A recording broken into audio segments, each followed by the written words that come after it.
Global star Ram Charan, ఉపాసన దంపతులు మరోసారి తల్లిదండ్రులు కాబోతున్నారు అనే వార్త గత ఏడాది మెగా అభిమానులు ఎంతో సంతోషాన్ని నింపిందో ప్రత్యేకించి చెప్పనవసరం లేదు.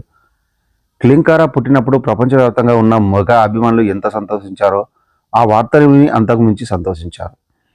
ఈసారి ఉపాసన ఒక బిడ్డకు కాదు, ఇద్దరు బిడ్డలకు జన్మ ఇవ్వబోతోంది. గత ఏడాది అక్టోబర్ నెలలో ఉపాసనకు సీమంత ఫంక్షన్ కూడా జరిగింది. అప్పటి నుంచి ఆమె ఇంట్లోనే ఉంటుంది. రామ్ చరణ్ కూడా షూటింగ్ లేని సమయాల్లో ఉపాసనతోనే ఉంటున్నాడు. కొన్నిసార్లు ఉపాసన కోసం ఆయన షూటింగ్ని రద్దు చేసిన సందర్భాలు కూడా ఉన్నాయి. అయితే రీసెంట్గా ఉపాసన బేబీ బంప్తో ఉన్నటువంటి ఫోటోలు ఇప్పుడు సోషల్ మీడియాలో బాగా వైరల్ అయ్యాయి.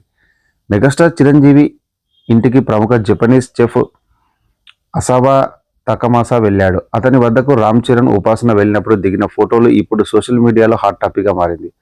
అయితే ఉపాసన క్లింకారాకి జన్మనిచ్చినప్పుడు సోషల్ మీడియాలో అనేక రూమర్స్ వినిపించాయి. ఉపాసన సరగోసి పద్ధతి ద్వారా బిడ్డకు జన్మనిస్తుంది, ఆమె గర్భంలో బిడ్డ పెరగడం లేదని, ఇలా ఎన్నో రకాల వార్తలు అప్పట్లో ప్రచారమయ్యాయి. అంతేకాకుండా రీసెంట్గా ఆమె ఇస్తున్నప్పుడు కూడా ఇదే తరహా ప్రచారం జరిగింది. మరోసారి ఉపాసన సరగోసి ద్వారా బిడ్డలకు పొందుతుందని అంటూ ప్రచారం చేశారు. కానీ నేడు ఆమె ఫోటోలతో బేబీ బంప్తో కనిపించడంతో ఇన్ని రోజుల సోషల్ మీడియాలో వచ్చిన రూమర్స్కి చెక్ పడింది.